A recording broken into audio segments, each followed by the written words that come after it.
Hi guys, good morning. Warm welcome to EduStar online session. We are going to discuss the remaining story about the cell. Let's see what does the session covers. In this part 2 session, we are going to discuss about microscope, staining techniques, prokaryotic and eukaryotic organism, structure of plant cell and animal cell, cell shape and size. Okay, can you get it? Yes. Before I entering into the topic, I would like to recall some important things from the previous session.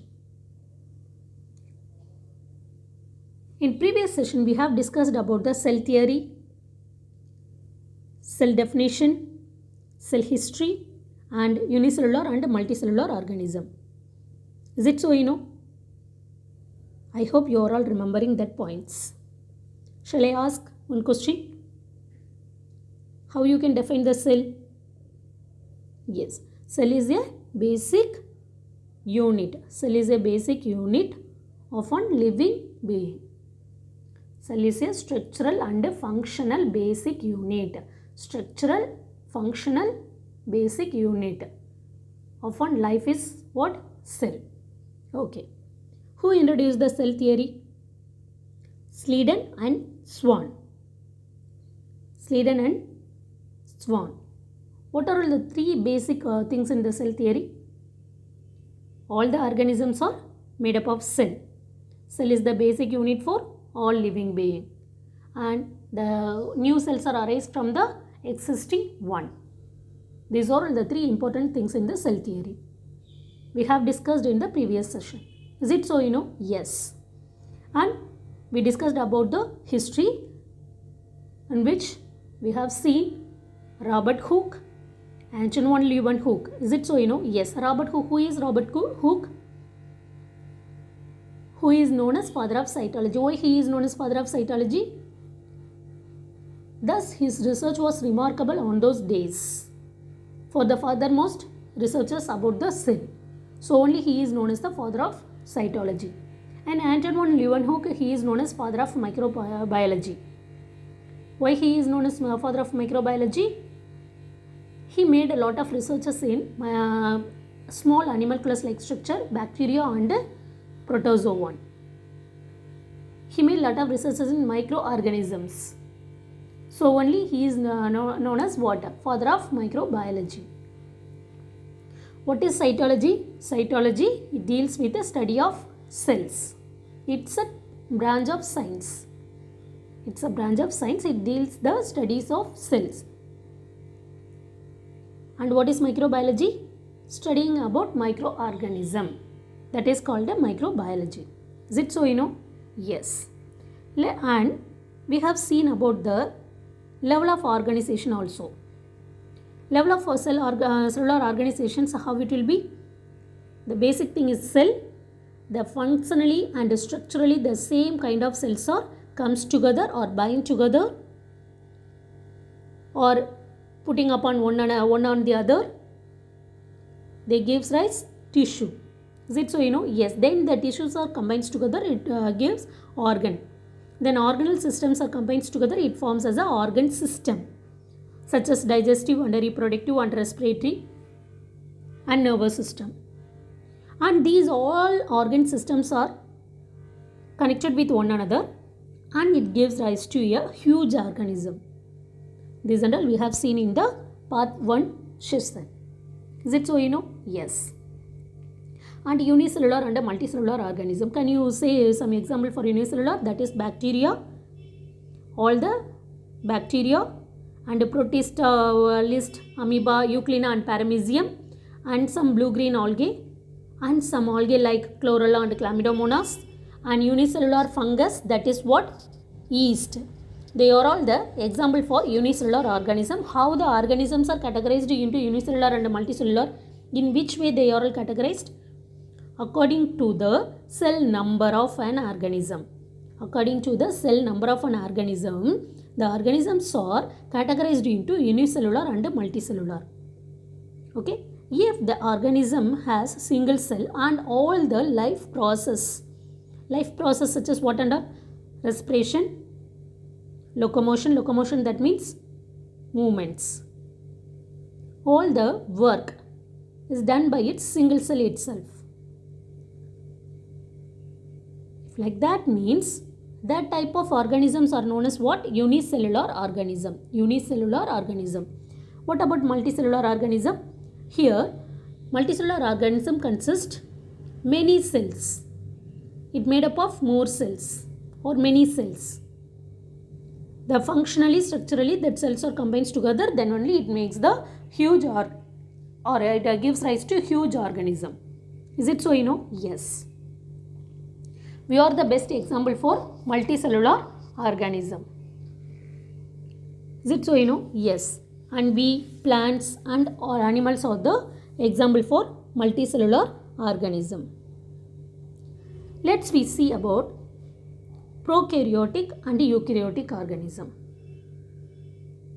Okay.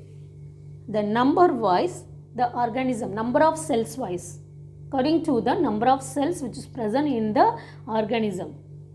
That wise we can categorize the organism into, living organism into unicellular and multicellular. And what is prokaryotic and eukaryotic?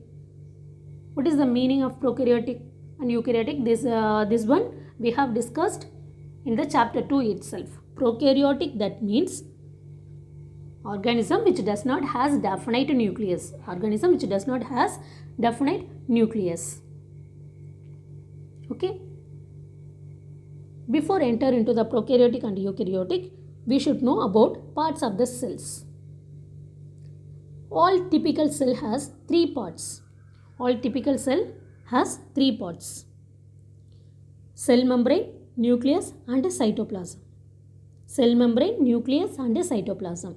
Look at this picture. Prokaryotic and eukaryotic cells are there.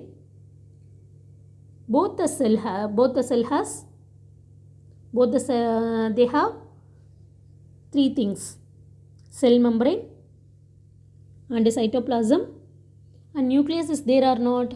For prokaryotic, there is no nucleus. Nucleus, that means what? Nucleus is there. Nuclear material is there. Nuclear material, that is DNA, genetic material. Nuclear genetic material is there. But here prokaryotics, look at this picture. Prokaryotic, there is no envelope for DNA. There is no envelope for the nuclear material. Is it so? Yes. So only they are coming under the prokaryotic list. So now you can say, what is prokaryotic?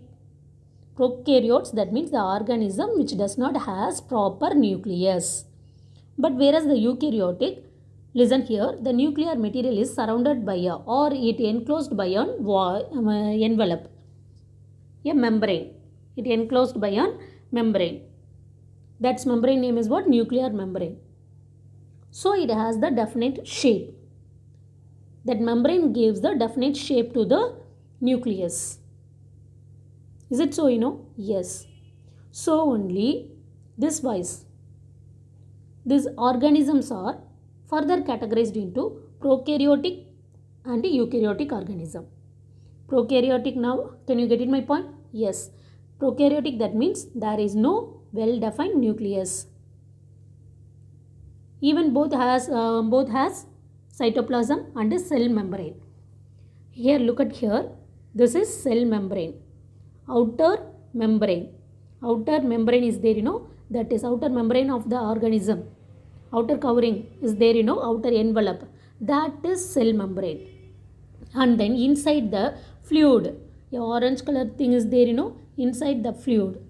Inside the cell membrane, some fluids are there. That fluids are known as what? Cytoplasmic fluid. Okay. Here eukaryotic, so many cell organelles are floated on the cytoplasmic region. Here ribosome, we can notice the ribosomes and mitochondria in eukaryotic. Whereas in prokaryotic, we can notice the ribosomes and cytoplasmic region. Only the genetic materials are scattered. There is no definite envelope. So, thus wise, the organisms are categorized into prokaryotic and eukaryotic according to the nucleus, nuclear membrane or nuclear material. Let's see the example for prokaryotic organism. Best example is bacteria and blue-green algae. Look at this picture. Here bacteria and blue-green algae. These two are best example for prokaryotic organism. Okay. Now you may have one doubt. What about other unicellular organism? Bacteria also unicellular organism. This blue-green algae also unicellular organism, but they are also known as prokaryotic. Okay. So now you may have one doubt. What about other unicellular organism such as Euglena, Paramecium and Chlamydomonas? They are all unicellular eukaryotes. They are all unicellular eukaryotes because they have well-defined nucleus. They have well-defined nucleus in its cells. Okay. Even it may be a single cell. They have definite nucleus. So they are all coming under the eukaryotic category. Can you get it my point? Yes. Let's move on to cell shape and size. Cells show a great variation in the shapes. It can spherical as in RBC. Look at this picture. RBC cell is there, Here RBC, red blood cells. RBC, that means what? Red blood cells. Okay. Look at this picture. It can spindle. Example, smooth muscle cell.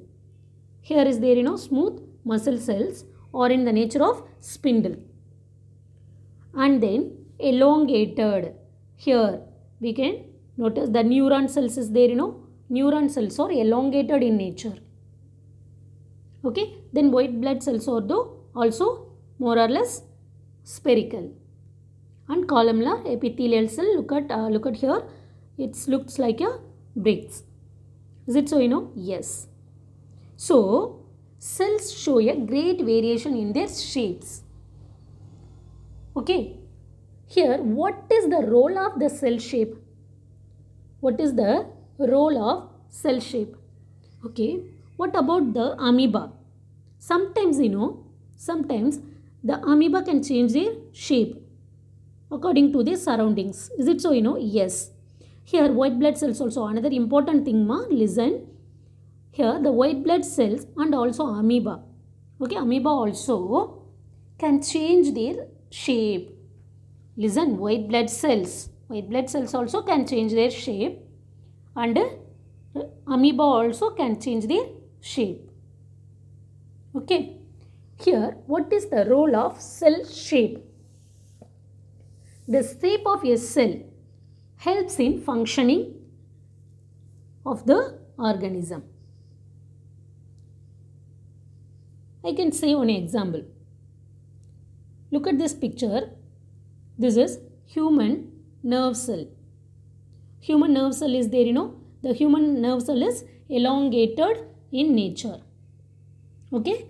Look at this picture. This is human nerve cell. Here it has 3 parts.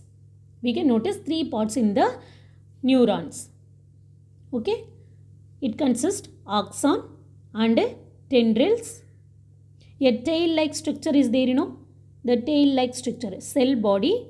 The first one is cell body and tendril or tendrils and axons. Here the tail-like structure is there, They are all axons. Okay. The neuron, the human nerve cell has 3 parts. Okay. The body of the cell and tendrils and axons. Here, the body of the cells, you can notice, inside the body of the cell, you can notice the cellular organelles such as nucleus, mitochondria and endoplasmic reticulum. Is it so, Can you notice? Yes. Okay. And here it has the tail-like structures. They are known as what? Axons. Okay, and tendril, what a wire-like structure is there, the wire-like structure in the body of the cell, outcoming of the body cells is there, that is known as what? Tendrils. These tendrils are connected with the neighboring neurons, and they can exchange the message which are given by the brain cells. Okay, the order, sometimes the order is given given from the brain. That order message is passed to everywhere with the help of these neurons. In neuron itself, the tendril structure is there, that wire like structure is there, that wire like structure only can pass the message to the neighboring cells. Now pull your skin. What do you feel? You can pull it, yes. So it has the elastic in structure. The muscle cells are elastic in nature. How is it possible? Their long shape, that muscle cells are spindle shape, just before we have seen. Muscle cells are spindle in nature. Here, smooth muscle cells are spindle. Is it so, Yes. Their long shape is there, that long shape helps them to do this. If you pull your skin, what elastic nature, we can feel the elastic nature. Is it so, Yes. How is it possible? The shape, okay, their long shape is there, that long shape only helps them to do this. Okay, so what is the role of shape here? For the functioning. Okay guys, time is getting over. So the upcoming session we will see the size and structure of plants and animal cells and microscope. Okay, be safe, stay at home. Thank you.